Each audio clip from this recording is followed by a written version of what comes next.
56 WHBQ Memphis and W253 DF Memphis. Flynn Broadcasting Stations. It's time for Wolo and Friends on Sports 56. Here is your host, the voice of the Tigers, Dave Woloshin.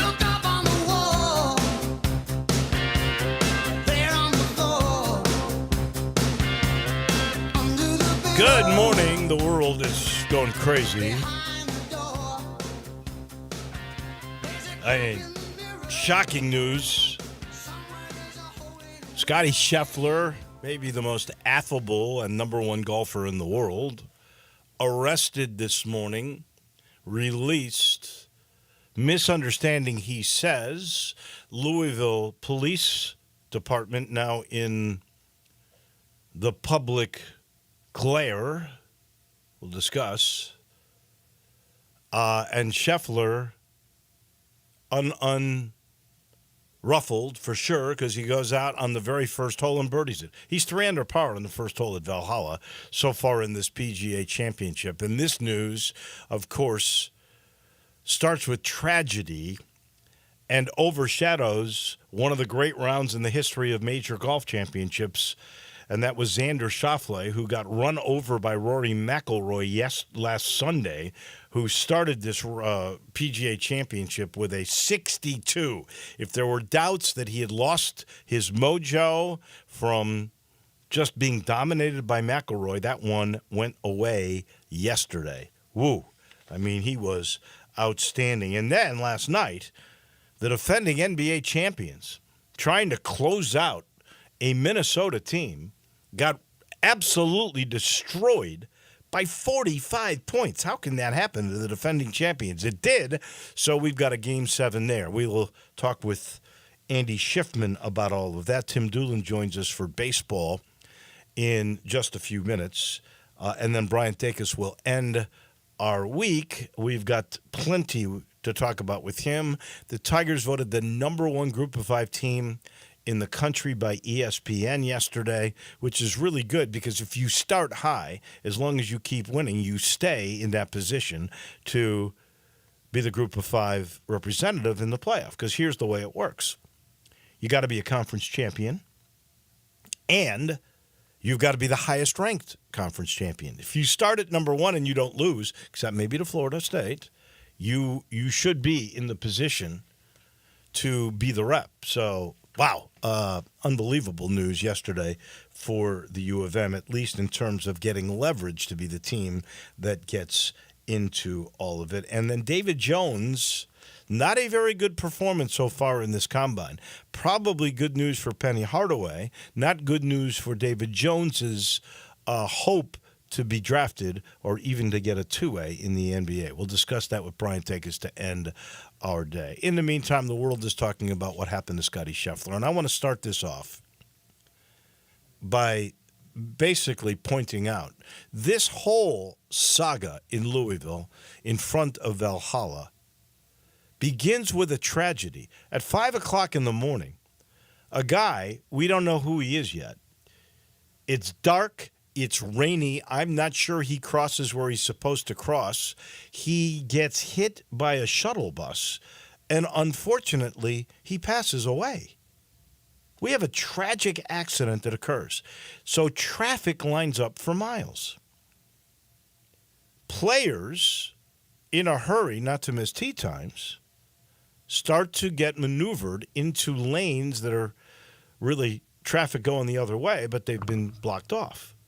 Several players in courtesy cars drive in the median lane. Some players, frustrated by the delay, not to the point where they could get off, Will Zalatoris being the one that I know of, actually walked a mile and a half. Yeah. Got their clothes, walked a mile and a half, got to the clubhouse, to the road, to the entrance to the club, where they were met by a golf cart and escorted the rest of the way. Scotty Scheffler, according to Scotty Scheffler, and I believe him, was told by some police officers, get in this lane, follow those guys, go. There was one police officer that didn't know that. That police officer got attached to the car. I don't know what that means. How fast is Scotty Scheffler driving, by the way, when he becomes attached? Does that mean he's on the hood, front hood, rear hood? Does that mean he was grabbing onto the car handle? I don't know. A lot needs to be, I guess, figured out in that regard. But Scheffler drags the cop. This is the big issue. He drags the cop or carries the cop, however it worked out, because no one is really specific on this, 10 yards before he finally stops. What makes him stop? I don't know. I do know the police officer apparently fell, and I think the statement says he was injured and his clothes were injured. I've read a report also that he split his pants, so it's embarrassing, right?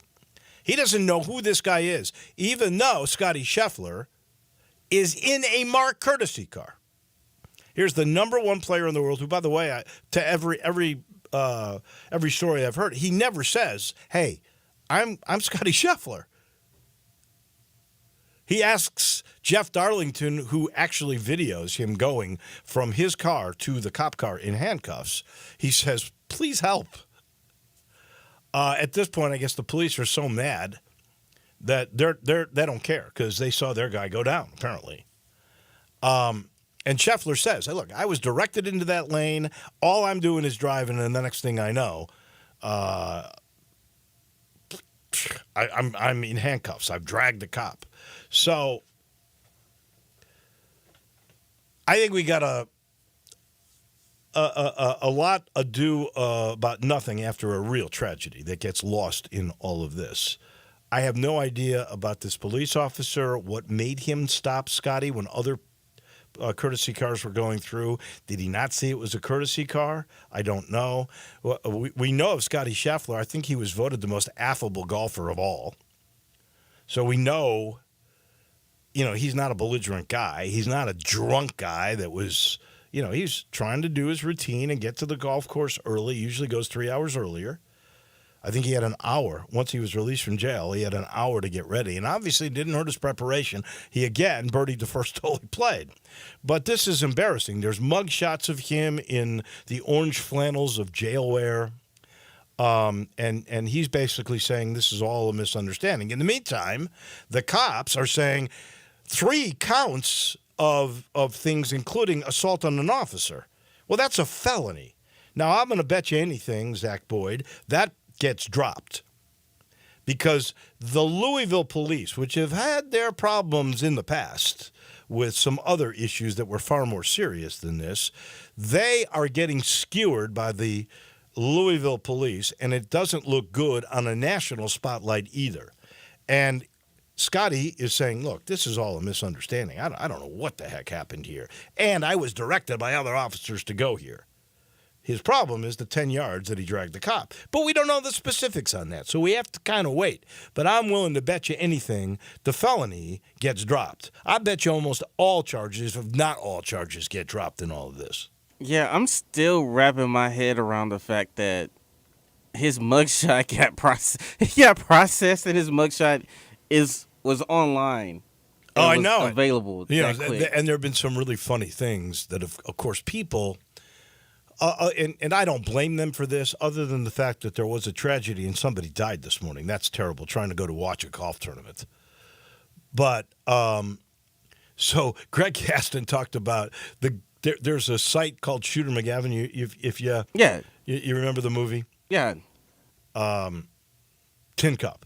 That's the name of the movie. I had a moment there. Tin Cup. So there's a character named Shooter McGavin, and the guy who does that website, whoever it is really clever. So he's got four mugshots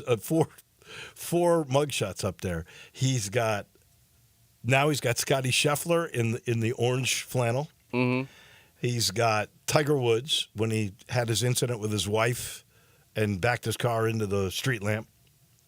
He's got John Daly. And that may be from the incident here in Memphis when he and his then, I don't know if it was his wife or his girlfriend, got into it, Sherry. And then he's got actually the guy that played the character, Shooter McGavin. They all have mugshots, so they're on one side. The best one I've seen is a Photoshop of the arresting officer, in this case on Scotty Scheffler, Photoshopped with the face of Greg Norman. I think that's the best one. Anyway, craziness for sure. I was gonna say, hey, like live. Hey, this would be the perfect time to say, hey, Scotty, it's like here's like $250 million for you. You don't got to worry about the police presence. We go across the world and you're good. And we'll escort you from the hotel. Yeah. Absolutely nuts, for sure. All right, we're going to talk some baseball in a minute. I'm sitting in the Family Leisure Studios. Don't forget, the Factory Direct pricing sale on swimming pools, on spas, on patio furniture, all the newest in the 2024 patio furniture with the new fabrics that last forever. And you can save $1,000 to $5,000. You heard me right, 5,000 smackaroos if you want to invest in a spa or a swim spa during the Factory Direct pricing sale going on right now at Family Leisure. And the weekend is arriving. I know you want to stock up. It's time to go see Eddie Connor at the Spirit Shop, my man. He'll give you an education about spirits. He's got the best prices, more product in that little log cabin at Poplar in St. Nick, 4848 Poplar, right down from Clark Tower. More product in there than you can believe. He's a spatial engineer specialist. He gets more stuff in there. And I'm not talking just great wines or rare bourbons or the newest in tequilas and gins and vodkas. I'm talking about any kind of accessory that you want, a rub for a particular cocktail. He's got it. Every one of the local beers, they've got it like Grind City. It's all right there for you at the Spirit Shop at Poplar and St. Nick. Tim Doolin joins us. We talk baseball every week with Tim Doolin. Have you ever seen a thing like this with Scotty Scheffler, though? You've been around sports for a long time. Craziness, huh? Oh, my goodness. And I tell you what, if Scotty Scheffler wasn't so mentally strong, I think it would be difficult for him to get through the day, and we'll see how he does. But I'm betting on Scheffler. Well, he birdied the first hole. That's all I can tell you. There you go. Which is pretty an amazing feat in its own right. Let me see how he's doing as we speak right now. He has 2 birdies, but he's 1 under through one under on the day, which would make him 5 under in the tournament. Is that correct? Yes. Okay. Yeah. So he's had 2 birdies and 1 bogey so far, and he's played. Wow, he's played 3. He's on his 4th hole. That's crazy. I bet there's a lot of eyeballs on him now. You sound like you're in an airport. Are you on the go again? No, I'm actually in a hospital. But anyway, it's sorry. all good. It's Okay. all good. Yeah, it's okay. All right. It's okay. Sorry about that. Let's talk a little baseball. Let's talk about Sure. This SEC weekend because there are teams that are trying to make the SEC tournament, including Ole Miss. Listening to John Harden yesterday, he had the lady who is one of the streamers for some publication of Ole Miss, and she was basically saying for Ole Miss to make the SEC tournament that they would have to win 1 game in their series with LSU, and that would cinch it. They did not win last night. I don't think LSU is the type of team, as good as they were last year, they're not so good this year, especially in the SEC, where they would sweep the Rebels. I think the Rebels are going to make the tournament. To make the NCAA tournament, what do they got to do? Well, they're going to have to win the SEC tournament, and they can get swept by LSU, but they got to. There's a lot of different things that have to happen among the other teams that are toward the bottom. So, to control their fate, they definitely need to win 1 game, and then they're going to have to win the SEC tournament to get a bid. Currently, most of the publications are predicting that there'll be 9 SEC teams in the regionals. Wow. 6 of those 9 will be hosting, which is not a surprise or a shock to any of us that are, very familiar with the SEC and how difficult that league is. Well, I was talking to a scouting director the other day, and it's like every weekend in the SEC is like a super regional. It's that difficult and it's that electric in these stadiums, and so I think that's why you're not surprised to see all the 9 SEC teams predicted to go into regionals.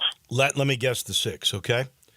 Kentucky, Tennessee, and Georgia. You're not gonna get them all. You're gonna get 5, but go ahead. All right. Kentucky, Tennessee, and Georgia, because they're the top 3 teams in the East. Well, you might get it. Go ahead. And That's then 3. Arkansas, A&M, and Mississippi State, believe it or not, which There you go. did not have a great start. But they're 16 and 12 in the league in the West. I think those 6 teams probably have a chance. Do they have to win at least a game or two in the SEC tournament in order to be a host? I don't think so. No, I think all of those teams that you mentioned are in good shape. Now, what is in play is if someone like the likes of Georgia, who beat Florida last night, if they win one of the next two games, they have a really good chance of being a national seed. For the listeners, the national seed would be a team that, if they win their regional that they're hosting, would also host a super regional. So obviously you want to be a national seed if you possibly can, because home field advantage is going to become huge for those teams. All right, I just found out Ole Miss makes it because last night, the way it worked, they had to win one game in the LSU series, or Missouri had to lose one time. And Missouri they did. Lost last night. So Ole Miss is in Hoover. All 12 teams are set, seeding still to be decided there. It is pretty amazing. I mean, if you're picking the best team, and I've already kind of said, the best record is Kentucky. Is that the best team? Well, I tell you, I've been able to watch them, and Nick Mingione, who was a longtime assistant for John Cohen at Mississippi State, has done an unbelievable job. Here's the thing that I like so much about Kentucky is they play a complete game. They have speed, they have great defense, pitching, and obviously timely hitting, but they've got some power in their lineup. Whereas, teams like Georgia totally depend on the home run, play more of an American League style of baseball. So from start to finish, Kentucky has been I think the cream of the crop, as well as A&M. A&M has lost a few games coming down the stretch. However, I talked to Wes Johnson, Georgia's head coach, who was at LSU last year and went with them to the College World Series and won it. And at that time, people were saying that might have been one of the best college baseball teams in the history. And he told me that A&M was that good, and he would be shocked if they didn't make it to Omaha and potentially win it. So I think those two teams are probably the cream of the crop. And then you don't mention Arkansas. I mean, what Dave Van Horn's done over the last 20 some odd years, you got to look at them too. And really, it comes down to, you look at the run Mississippi State made a couple years ago, and the run that Ole Miss made when they were a bubble team at best, and then they just get hot at the right time and make a run and win the College World Series. So it comes down to, really good teams, but it also comes down, as we talk about at the major league level all the time, is who's playing the best baseball to come tournament time or come playoff time. And so Georgia's in that category. They're playing really good right now. Tennessee, and we know how good that coach is. You can't count them out. I mean, Arkansas, you mentioned. So Tennessee is the best hitting team in the SEC, at least in league games for sure. And then the best pitching team is Arkansas. Tennessee is the second best pitching team. You got to think Tennessee has to be a favorite to go a long way. No question. And, 2 years ago, they had a team that just ran through the SEC and then kind of hit a wall coming into the College World Series and didn't really perform the way they expected to. But again, there's four teams that we're just talking about that are just elite of the elite. And so, it comes down in a regional, you got to win 3 straight games, or you got to win, come out of a loser's bracket, and teams that have depth can do that, but also teams that have really quality arms could go win 3 straight, and then you got to win 2 games. And so, and like I said, when you get to the super regional, it's not going to be a surprise to the SEC teams because they've been in that atmosphere all year long, playing in the league. The team you thought I wouldn't get, Mississippi State? No, I didn't. They came on at the end, right? Because we talked about this midway through the year, and State was struggling. What's happened? Yeah, I think one of the things they hired a new pitching coach. He came in and really turned that pitching staff around. They got a couple of arms out of the portal, and obviously they already had a really good offensive lineup and solidified their defense. And again, they're playing really good at the right time. So. And they're going to be hosting, so the likes of Duty Noble is going to be electric.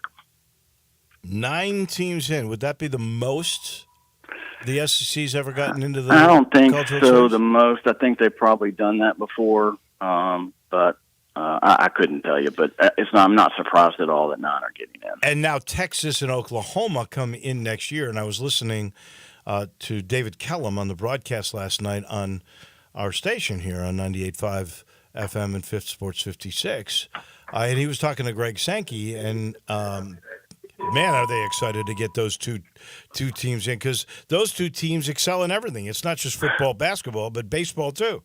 No, well, Oklahoma's going to be hosting as well. So in Texas, you know the history behind Texas. They've struggled this year, but they're still predicted to get into a regional. So now all of a sudden you'd be talking about 11 teams getting in next year. Wow, gosh, could you imagine 11 teams out of 16 getting in? Amazing. They own college baseball. Yeah, they really do. Kudos to Big kudos Ten and to them Arlington. own sports. Let's be honest. Yeah, right. Kudos to Arlington, Briarcrest, and Christian Brothers for advancing to the state tournament. That's awesome. Which is the best team? Do you know? I don't know. I think. Well, they're all going to be in different. Well, Briarcrest and Christian Brothers will be in the same division. Right. Typically, I don't know if they've changed it, but typically there's 4 teams that go to state in that Division II category. So 2 of the 4 teams are from the West, which is awesome. And you can't talk enough about the tradition that Christian Brothers has. And Jason Mott's taken over a program for Buster Kelso a few years back, and he's obviously got that team rolling. And Craig Hopkins has 2 really good young arms. And if you got 2 really good arms in a 4-team tournament, you got a good chance. So hopefully one of those 2 teams will bring back the state championship. What is the rest of the state like? I mean, are they? I know the western part's pretty good. Chattanooga Baylor has really come on. They've always been a boarding school, but predominantly a football school. And I think 3 years ago they kind of started getting aggressive in baseball. So they've got kids, I think, from all over the country that are being housed there in Chattanooga. And I think if they're not in it, I'd be surprised, and they'd probably be the favorite if they are. Tim Doolin, thank you much. I hope everything works out well at the hospital for you. We'll be thinking about you, and we'll chat next Friday.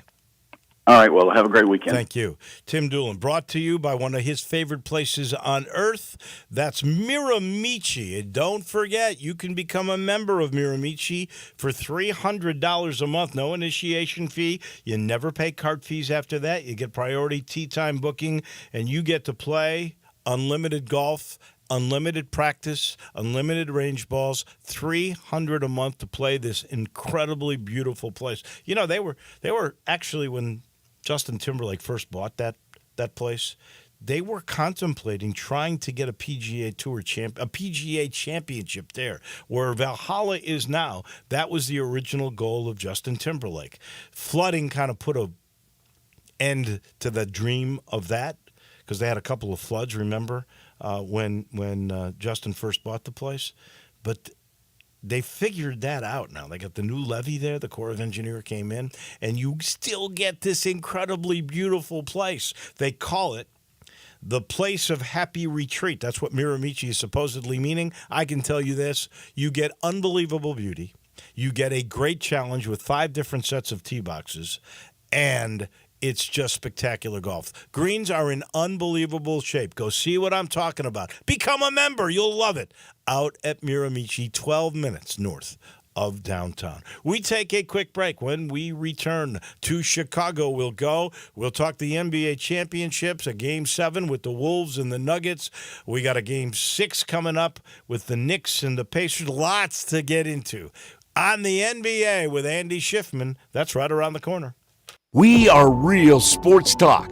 Sports 56 WHBQ. Available on your radio dial at 560 AM and 98.5 FM, as well as around the world online at sports56whbq.com. Take us with you everywhere by downloading the Sports 56 app. And at home, just say, Alexa, play Sports 56.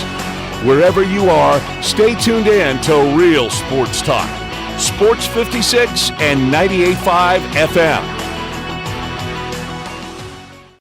Everyone has dreams, and if you've been dreaming of new appliances, Appliance Liquidators can make your dreams come true at any budget. Appliance Liquidators in South Haven is family-owned with low prices on appliances along with top-notch customer service. Choose from authorized brands including Crosley, GE, Maytag, LG, Whirlpool, and more. Appliance Liquidators specializes in clearance and scratch and dent. You get quality with minor imperfections at affordable prices. Stop dreaming and start living with new appliances from Appliance Liquidators, 3320 Goodman Road East in South Haven. Locally owned and operated for over 40 years, Automatic Gates Construction tailors custom gate solutions for all your residential, commercial, and industrial needs, including repairs, maintenance, and installation. Automatic Gates Construction specializes in designing and installing automatic gates and fencing that seamlessly blends security, functionality, and aesthetic appeal. Elevate the safety and efficiency of your property with a premium gate solution. Automatic Gates Construction at myautomaticgates.com. I'm Gary York. I'm the service director at Lexus in Memphis. Our service department wants to be more than just a place where you get your oil changed. We do glass repair, windshield replacement, recalibration of your camera and sonar systems, even wheel repair, tire replacement, all the things you would expect from a luxury automotive dealer. Please check out our website. You can schedule your appointment, check out our specials, hours of operation, or if you'd like to do it in person, please reach out to one of our associates at 901-271-5199. This is the month when Memphians and visitors spend a lot of time downtown. And when you're surrounded by all the Memphis inmate chaos and desperately need to find some peace and quiet, steer yourself to Barbaro Alley and Bell Tavern, Memphis's perfect downtown neighborhood bar. At Bell Tavern, you'll find cool air, low lights, and the best cocktails you'll find anywhere in town, not just downtown. Spend a little time cooling your heels and everything else, and watch the parade pass by at Bell Tavern, your Memphis in May headquarters. Now back to Wolo and Friends on Sports 56. Here once again is the voice of the Tiger. They get to know you and your family, what's important, what kind of budget you have, and then they protect your house, your car, and your future with the best life insurance you could possibly afford. They do the same thing with small to mid-sized businesses. They virtually have unlimited access to programs to protect that business. All they've got to do is figure it out. So they meet with you. They find out about your product, your employees, forecast your future out a little bit. What's the budget? And they get the perfect commercial insurance. Just make the call at 901-386-4777. If you spell that out, it's GUR. And they did that on purpose because they are big Memphis Tigers supporters. 901-386-GUR. Collaborate today with the best protection you can get from the Eflin Insurance team. To Chicago and Priority Sports we go. Our agent, Andy Schiffman, joins us now. Man, can you believe what's going on in this crazy sports world today with Scotty Scheffler? That's the big story. Have you ever had any kind of craziness like that with any of your clients? Good morning. Morning, Dave. Fortunately not. Yeah, it's crazy. It's I think it's a total misunderstanding. And I got a feeling everything gets dropped here in the end. But how tough is he mentally to go out and birdie the very first hole? I thought that was pretty impressive. Players today, by the way, even in the rain and with mud balls yesterday, are still having to play no lift clean in place. They got to play the ball down. So I don't think you're going to see the 62 that you saw from Xander Schauffele yesterday. In the meantime, I want to start with a tough question for you. But I think it's possible, and I think we saw it because Caitlin Clark, who's going to have 36 of her 40 games in the WNBA on national TV this year, they drew 2.1 million. I can remember the tipping point for the NBA, in my mind, came in the Bird Magic rookie years. That is when the league, because the year before, the championship game was on tape delay on ABC. That was the year those two charismatic players brought the league to the beginning of where it is now, which is probably the second major league behind the NFL. You can make the case for MLB, but I think it's NBA.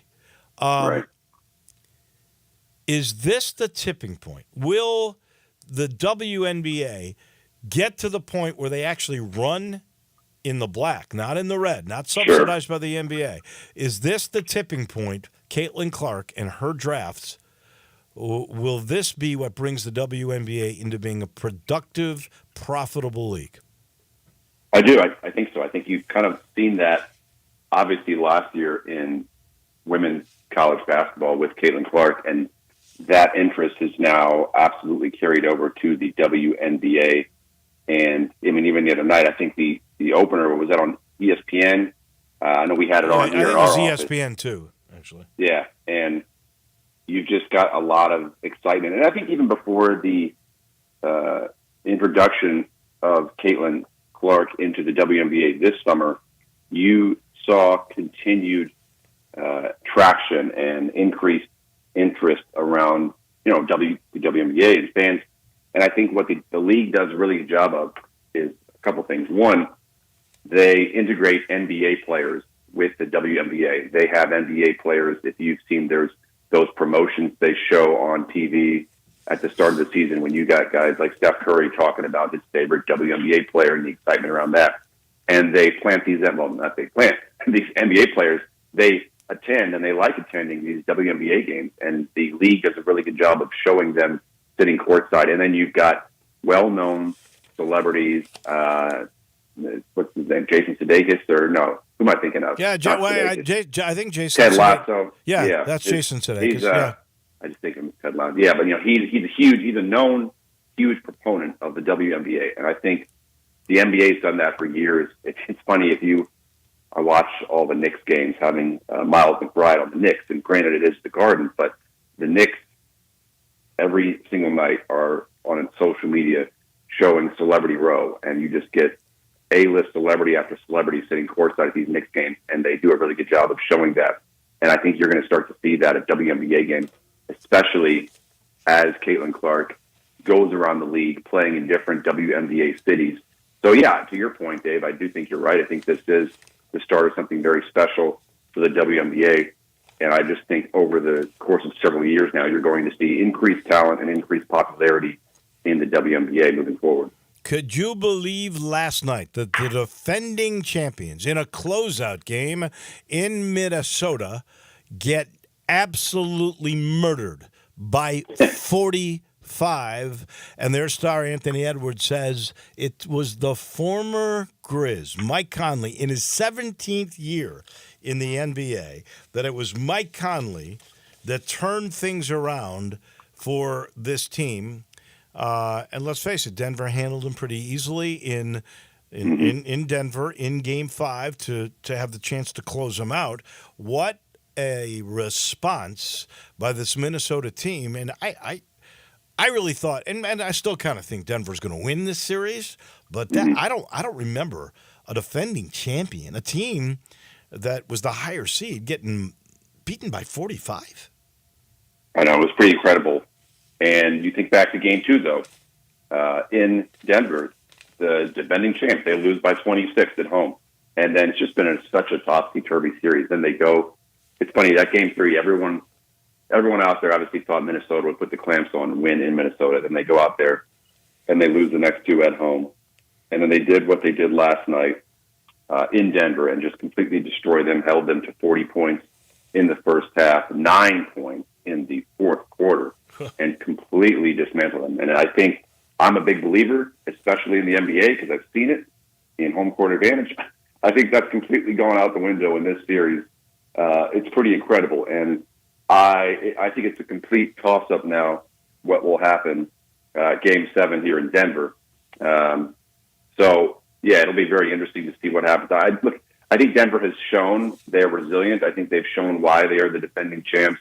I think you will see that in Game 7 here. I think it's Sunday afternoon, if I remember correctly, is Game 7 in Denver. So that's going to be a very, very exciting game. And I don't think it's completely outlandish to think that the winner of this series could absolutely be in the finals. And I tend to think in the East, it's a foregone conclusion with Boston, but you might be looking at a future NBA champion in Minnesota or Denver, whoever emerges from this series.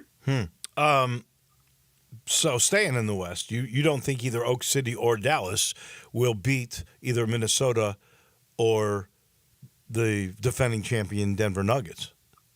I don't. I like Dallas. I like OKC. That's been another great series. I give Dallas a ton of credit. I know they kind of fizzled out last year early in the playoffs. if I remember correctly. And I've been very impressed because Oklahoma City is a very, very talented team. And what Dallas has done, obviously with Luka at the helm, getting a big win Wednesday night in Oklahoma City, a huge win, winning by 12. I think that's really, look, it's been really impressive and fun to watch. I just don't think they have enough firepower to outlast the Minnesota or Denver team in today's NBA in this playoff. Well, that series is kind of crazy too because, Dallas loses at home, and that gives OKC back to home court advantage, and then Dallas goes and absolutely dominates OKC in OKC, and that's the number 1 seed. Let's not forget the Mavs are the number 5 seed. So this one's kind of crazy. Doncic, a whole different attitude. No arguing, no nothing, just smiling on his face, and I think that was amazing. He is an amazing player, and he's continuing to prove that. And I think, look, Dallas is a really good team. You got Luka. Obviously, if you can get the productivity that you did get from their high-flying athletic four-man, Derrick Jones Jr., the other night when he had 19 points, that's great. I don't know if you can count on that every single night. And obviously, they do have Kyrie Irving, and they've got P.J. Washington. Then you've got great players off the bench like Tim Hardaway, who's our guy, Derek Lively, a rookie who's been a really, really bright spot, especially defensively and on the glass for them all season. And then you've got Daniel Gafford. So any of these players, I mean, I think they're really well balanced, and it's not all just Luka. But when you can put the ball in a player's hands like Luka and just let him go out there and create and dominate, it makes everything easier. And look, on the flip side, you see that in OKC with Shai Gilgeous-Alexander. I think I love the matchup. I think you've got two elite level superstars in the NBA. I think a lot of people are maybe hesitant to put Shai Gilgeous-Alexander in that category, but I'm not. I think there's a reason he's an MVP candidate.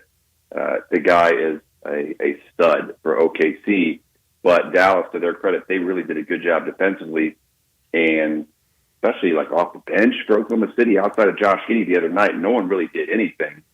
And look, Dallas could absolutely close this out, wins this game. This one, they have I think Saturday is game 6 in Dallas. Yeah. And so that could be it for OKC, which would be a bit surprising, like you said, the number 1 seed. But coming back to Denver, coming back to Minnesota, I just don't see Dallas winning a series. I definitely think they could get a game or two at home. But against either of those teams, I've said this from day one, and you see it in this Denver series. Minnesota is by far, for my money, Dave, the best defensive team in the NBA. And you know the old adage, right? Defense wins championship. Well, they were definitely... They're hanging their hat on that. They were unreal last night. Game 6 tonight. Here is where we have seen home court hold up the whole way.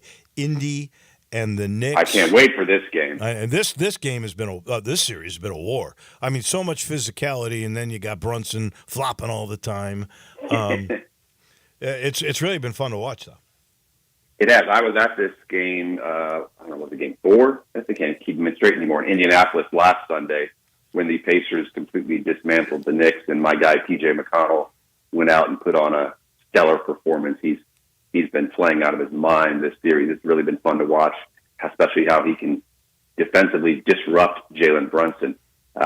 So I think that the Pacers will win this game tonight, and we're going to be looking at a game 7 in the Garden, which is going to be electric, as that atmosphere always is. I think it's a great series. I love watching it. I think it's crazy. Like, you really get the Knicks coming out at home, just obliterating the Pacers, and then you go back to Indianapolis. And again, I talk about home court advantage. And I was there Sunday, as I said. I was talking to TJ the other day, and he was telling me the atmosphere in the Garden. It's like you go out there, and from the tip, you already feel like you're playing down 10 points from the start of the game, just with the energy and the atmosphere, and the players obviously on the Knicks feed off of that. But I think you can say the same thing for Indianapolis. I think it's an underrated fan base and setting, but having been there last weekend, it was a crazy atmosphere, and the fans were into it. And just, again, these players need that energy from their sixth man, from their fans. We've both sat through Grizzlies games where we've seen that, especially in the playoffs. So it really matters. And I do think it's a really evenly matched series. I love the matchup that you get of Tyrese Halliburton and some of these stars on Indiana and Pascal Siakam, and they're just a very good shooting team as well from the perimeter. And then on the flip side, obviously, you do have Jalen Brunson, who is an all-star for a reason, is an MVP candidate for a reason. So, yeah, I think this series is going to go 7 games. I think that, look, based on history of this series, I'm going to go with the Knicks to win it in 7 games. I'm with you. Primarily because they have the opportunity to go out there and do it at home. I agree. The Knicks are very, very good. The Pacers surprised me, quite honestly, the way they battled in this series. I didn't think they had it in them. I think you're right. I think it goes to a Game 7. I think the Knicks win there. Unless something crazy happens, Thibodeau plays those guys so many minutes. If Hart can't play like he's been playing, or Hartenstein, or if anything happened to Brunson, then I would like the Pacers in this one. But I think you're spot on.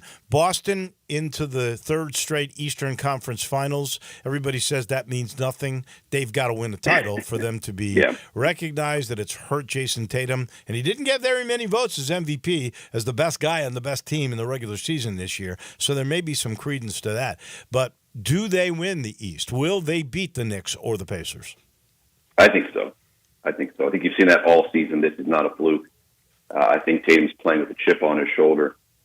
And they faced a depleted Cleveland team, obviously with no Donovan Mitchell and no Jared Allen last couple games, and credit to Cleveland for really battling and fighting the other night. But I think Boston is just too talented, too deep. They're an elite-level shooting team. They're an offensive juggernaut, and they're doing all this, obviously, without Kristaps Porzingis, who some people forget about, but he's still a high-level third option on that Celtics team if you look at Tatum and Jaylen Brown. Right. I just think they're so deep. They're so well coached. They're such a sound defensive team. Not to take anything away from Indiana or New York, I just think Boston is a more talented team. I do have them emerging from the East. All right. We'll talk more about these playoffs next Friday. Last thing, hope it's not conflict of interest. Zach Edey, your guy, was quoted as saying Memphis has a lot of interest in him. Is that at 9? Would they move down? Come on, give us a little insight. He's your guy. What do you think's going to happen? Well, it's been a crazy week here at the NBA Combine, and all of our guys have done really well. Zach's done excellent. I personally, Dave, I don't think they'll take him at 9. I think if the Grizzlies do move around and maybe they move back a few picks later in the lottery, I think he could be a target. I don't necessarily know if they will take him at 9, but hey, we'll see. Well, that's as evasive as you could get. As much as I could say. Did David Jones hurt himself in this combine? Here's my deal on David Jones. All right, and he'll laugh because he always talks to me about David Jones. My dad's a huge David Jones fan, and he was right. I'm actually surprised he did get invited to the combine. I don't think he really hurt himself because, from my understanding and from my knowledge of what teams think about him, he was really never in the mix to be a top 40 draft pick. I think generally he was looked at being a little bit of an older player. Yes, he's very offensively talented, not much of a defender for many people at the NBA level. What position is he, et cetera? I think best case scenario, he's probably a two-way candidate, and I think he's still in that bucket. So I think a guy like that, Dave, if he went out there in the 5-on-5 portion and just absolutely torched those 2 games, then people would be a lot more excited about him. But he didn't really make a whole lot of noise. I don't necessarily think he hurt himself a ton. I just still think he's at the very best, probably in a two-way bucket, which is not a bad thing. You can go out there and make some decent money and have a cup of coffee in the NBA and try and turn it into something and just grow from there. But I actually was a bit surprised he did get a combine invite. Well, I don't know if he's hurt himself for the two-way, and that's the big critical thing. If you're a two-way guy, you're going to make $500,000. You're going to try it. If you're not, then you're coming back, and I'm sure he's going to get really good NIL money. I don't know, $200,000-300,000, probably somewhere like that. I'm guessing, but we'll have to wait and see. And he still may come back because he's got to make a decision here in 12 days, May 29th. Exactly. There's a tight period of time to make that call. All right. Thank you. We'll talk finals. Conference finals next week when we chat next Friday. Thank you much. Sounds good, Dave. I'll be at Wrigley tomorrow. Ooh, think of me, would you? Think of me. Yeah. And get the Cubs a W, will you please? They need one. I know. Thank you. That's our man. That's Andy Schiffman on the NBA. Our agent in Chicago, brought to you by Sheldon. Sheldon Rosengarten tells me it's spring. May is one of the great months to sell your home. And according to Sheldon with Mark Spensdorf, the market's crazy hot. It has been since the first of the year. What he thinks is it's even going to be better ahead. More buyers in the market. The rates are reasonable. The only thing that won't get any better, unfortunately for Sheldon, is his golf game. They don't call him Mr. Three-Putt for nothing. And that's because he never practices. He's too busy working 365, 24/7, 365 on selling your house, on selling homes. He's got a strategy. It's the best. It involves the 3 Ps. Make sure he tells you about them. And make sure you call him if you are selling your home or you know somebody who is. Just call Sheldon, 483-0546, or go to memphisrelocate.com. He'll tell you, talk to 2 or 3 people, make sure he's one of them. Then find out the strategy. You'll find out why he's the quickest way to the closing table. That's Sheldon Rosengarten, memphisrelocate.com, or call him at 483-0546. Brian Takis on the Tigers, on DJ, on ESPN's poll. All that coming your way in just a minute. Add a little fun to your lunch break. Join Johnny Radio for Sports 56 Happy Hour from 11 to 1 every weekday on Sports 56 and 98.5 FM. As the seasons change, so does the need for reliable home comfort. It's time to turn to the experts with Choates, where your family's comfort is our top priority. Right now, Choates is making it easier than ever to upgrade your home's climate control with our exceptional Carrier systems. There's never been a better time to enhance your comfort. Select from incredibly low monthly payments, 36 months no interest financing, or choose our $1,650 Cool Cash rebate instead and lower the upfront cost on select Carrier systems. It's not just savings, it's cool cash in your pocket. Low monthly payments, no interest financing, or cool cash rebates? Whatever you choose, you're choosing quality, reliability, and the trusted service of Choates. Call us today at 347-8086 or visit ChoatesHVAC.com to learn more about these incredible savings. But hurry, these deals are as fleeting as a cool breeze on a hot day. Choates, let our family serve your family. It's time to get to Gossett Kia on the Pike so Bobby J can put you in your new Kia today. Want summer fun and 41 MPG? We Gossett with 2024 Kia Forte LXS. $199 a month, $34.99 due at signing. How about 282 miles of EPA estimated range with new 2023 Kia EV6 Win? $249 a month. Get extra room and extra fun with 2024 Kia Telluride LX. $357 a month, both $39.99 due at signing. All 24-month lease plus 0% APR for 48 months. Available on the all-new Kia EV9. And peace of mind with Kia's 10-year, 100,000-mile powertrain limited warranty. So hurry to Gossett Kia, 1900 Covington Pike. Online, KiaCovingtonPike.com. If you want it, we got it at Gossett Motor Cars. Include all rebates and incentives. Price excludes $695 PF. Lease includes PF $695, $650 acquisition fee, EV6 P5610964, MSRP $50,200, Telluride RG $510,849, MSRP $38,305, Forte LXS RE78169, MSRP $21,820. Must finance through Hyundai. Excludes tax, title, and license. See dealer for complete details. Offer valid through 5/31/2024 with approved credit. Dealer stock only. Hi, this is Troy Fiveash, owner of Fiveash Roofing. In these uncertain economic times, there are so many things as a contractor and a business owner that I cannot control. The rising cost of materials, not to mention fuel and transportation costs. In the last 2 years, shingle prices have almost doubled and commercial materials have doubled. And I don't have to tell you what fuel costs these days. But you know what I can control? How much markup I put on a project. I have always prided myself in knowing I never gouge a customer. But in an effort to ensure my crews have work and my customers are being treated fairly, I have lowered my profit margin, hoping to give you a price you can live with and keeping my crews busy. So if you need a roof or gutters, please give us a call.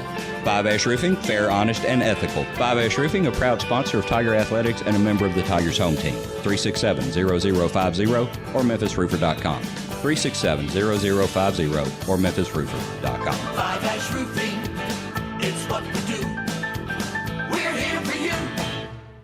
Yo, Mark, long time no see. You still down at Dyer's? Man, I'm not down at Dyer's. I'm out at Collierville Historic Town Square. When'd you move out there? We've been out there for about 13 years. We've got the shops, the park, we got the train the kids like to play on. You still cooking those burgers the old-fashioned way? Man, we're still flattening out those hamburger balls on a slab of marble and skillet frying them the old-fashioned way like they've been doing for 100 years. Dude, you still have those onion rings. Man, they're fantastic. Hand-breaded, served up just right. I loved those milkshakes. Please tell me you're still doing those. Man, we are hand-dipping those shakes, putting them in the old glass in the shake tin, served the old-fashioned way. You got any new items out there I need to know about? We're just doing a lot of gourmet sandwiches. We've got farm-raised catfish straight out of the Delta. We've got some hot tamales from Pasquale's Tamales out of Helena, Arkansas. Man, are they served in the husk? What those guys like to say, they're so good, you'll suck the shuck. Go see my buddy Mark at Dyer's Cafe in Collierville's historic town square. Now back to Wolo and Friends on Sports 56. Here once again is the voice of the Tigers, Dave Woloshin. Take me to the pilot of your soul. Take me to the pilot. Final segment of the week that always includes Brian Takis. You listen to him and Brett on Sportstime from 3 to 6 every day. So we just talked with our agent Andy Schiffman about David Jones, who's not exactly killed him at the Combine. First of all, he's only 6'3 and a half. Mm-hmm. That hurt. Secondly, he has not shot well nor handled the ball well. Yeah. Certainly not going to get drafted. Still could be a two-way, according to Andy Schiffman. If you're a two-way guy, there's 3 of them on each team now, so that's 90 guys. Mm-hmm. He's got a shot at that.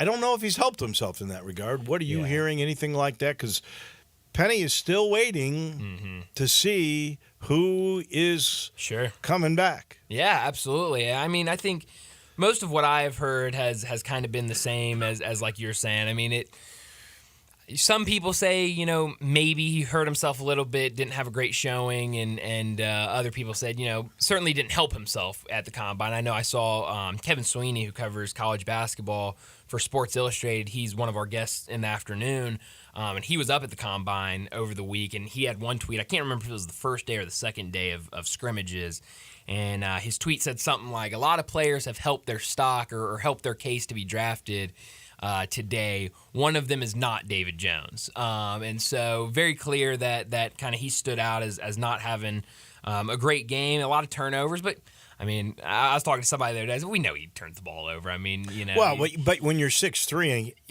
and not 6'6", exactly. That's a you big better difference. have a better handle. Yes. And we know he had more turnovers than assists last year. He did not shoot. I think he's 1 for 5 from 3 in the 2 games he's played. Yeah. So I don't believe. Well, I think 70-30 is a pretty good number. It may be even better now that he's coming back. I'll say this: I felt because it's a weird spot to be in, because I think every Tiger fan wants him back for next year's team, but I think everyone would like to see him go to the NBA and I'd go pro. I'd love to see him make a $500,000. But he's certainly not going to get drafted. No. And he's taking a risk, because if you don't and you go pro, and you've got till May 29th. Sure.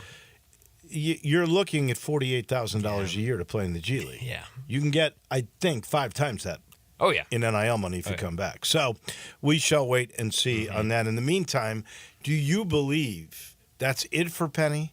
Or is there anybody else at this Combine that could come back that Penny might be waiting for? Yeah, I think so. I think we've seen in the past that Penny Hardaway has definitely used, and it hasn't, you know, we're still kind of it's still fairly new of guys being able to go and test the draft waters before, you know, deciding to come back. But, you know, Penny Hardaway it seems like most every year has looked at guys that are in that process and has tried to recruit them afterwards. So I would not be surprised at all if, you know, in the next couple of weeks we hear guys are taking their name out of the draft and we see Memphis attached to a couple of them. Now, this year has certainly been different. I feel like we talk about it every single week. But, you know, Penny Hardaway and his staff has been very quiet on guys that they're recruiting, guys that they're getting in on campus. And so a lot of times you're either learning about it right before it happens, while it's happening, or maybe even after it happens, that guys are on campus or are planning to visit. So it's going to be interesting. But I do think there are probably a couple other guys that Penny Hardaway will at least try to get on this roster. That is pretty cool for sure. All right. In the meantime, ESPN yesterday had their first group of 5 poll out. And the team they voted number 1 was Memphis, followed by Boise, Liberty, Fresno, and Appalachian State.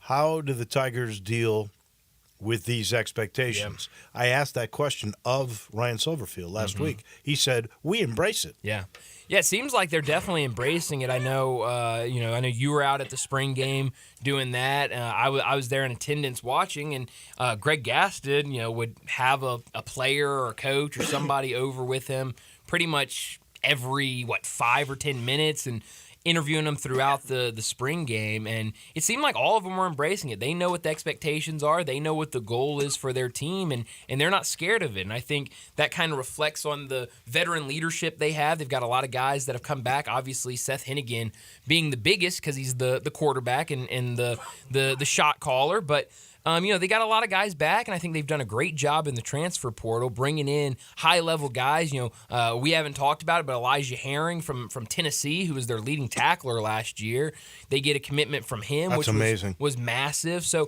I think it would almost be worse to try to act like those expectations aren't there, act like people aren't talking about it. If you can get your team to embrace it and kind of know what that goal is, I think this team is old enough and mature enough to accept that and go out and do it. In fairness to the Tennessee linebacker, number 1 tackler, that's the truth. Yeah, that's absolutely. a fact. Yeah. But he was not number 1 on the depth chart at the position he wanted to. Part of the reason why you get here, but you're getting a gifted guy. Absolutely. And there could still be more. Because right after that tour that Ryan talked about expectations and embracing it, he also said there would be a few more guys he would sign. He signed a couple more. You think anybody else? Yeah, I mean, certainly could be. I think the spring portal with college football is so interesting because you see some teams that go out there, they go get a lot of guys. And then there are some teams that don't even work in the spring transfer portal, or maybe just get one guy, because most of the work you're doing is in that portal right after January, right after the season's done. And so, yeah, I think he could. I think he's done a good job. He certainly, I think, has attacked this portal more than I thought he would. So, yeah, I wouldn't be surprised if he gets another guy or two. But, if this is it, if this is the spring class he finishes with, I think it's a heck of a class. Last thing, and we'll end the week with this. There was a fake tweet about a new ACC with Clemson and Florida State out. Sure. But there's Louisville, there's Miami, there's Syracuse, all the great schools, plus Tulane was in there, USF was in there. This is all fake news, right? Yeah, I think so. Now, I think, the ACC is certainly a conference to keep an eye on because right now, like you mentioned, with Florida State and Clemson, I think there are other schools in there that have been vocal that they want to leave the conference, and I think that would grow if Florida State and Clemson got out, but those are certainly the ones that are trying to do something about it. Florida State, they're in this lawsuit. They're trying to find a way out of it before that grant of rights is up. Clemson is kind of right behind them. They kind of waited for Florida State to get the ball rolling and then jumped in there. So, I mean, I think in terms of conference realignment and talking about conferences that might have an opening and might be looking for more schools, ACC could be there. But, yeah, that post a couple days ago, certainly fake. So, guys that deal in rumors, and I hear them all the time. Sure. Some are saying Big 12 eventually. Some are saying ACC eventually. Let's hope from, as we say, from your mouth to God's ears. Yeah. Do you have a preference? Nah, I just want him to be. I don't one of those either. I want to make that clear. Yeah. Just get me in one of them. Yes. I'd be fine either way. I mean, you look at the Big 12, I think there's a lot of great schools in there. I love, and Brett always makes fun of me with it. Growing up, I know it's not popular, I loved watching Duke basketball, so I wouldn't mind being in the ACC. North Carolina. And playing those schools, yeah. Look, and Louisville is the number one rival. Oh, Memphis yeah, has, absolutely. At least still in my heart. Thank you as always. Thanks, we Dave. appreciate it. Final segment of the week with Bryant, brought to you by the good folks at Grind City. Any new concerts at Grind City that you? They're having a ton of events. I don't know anything about concerts, but I see almost every week that they're having something out there that looks. I know like fun. it. It's incredible. Yeah. Grind City Brewing, not just the great beers, not just the Poppy's Pills or the Belga or the Thaddeus or the Tiger Tail. They've got these concerts on the most beautiful grounds. Oh, yeah. It's incredible. And you see the bridges and you see the city landscape, and it's just fantastic. All you got to do is go. It's like just north of downtown. And, you can get their product everywhere, but go see the brewery because you'll fall in love. It is really cool. It is Grind City Brewing. It is taking care of beerness in Memphis. Johnny Radio right around the corner. I'm sure he'll weigh in on Scotty Scheffler and the nuttiness of the sports world this morning. We'll recap this major at Valhalla, the PGA, on Monday morning. We'll see you then. Have a great weekend, everybody.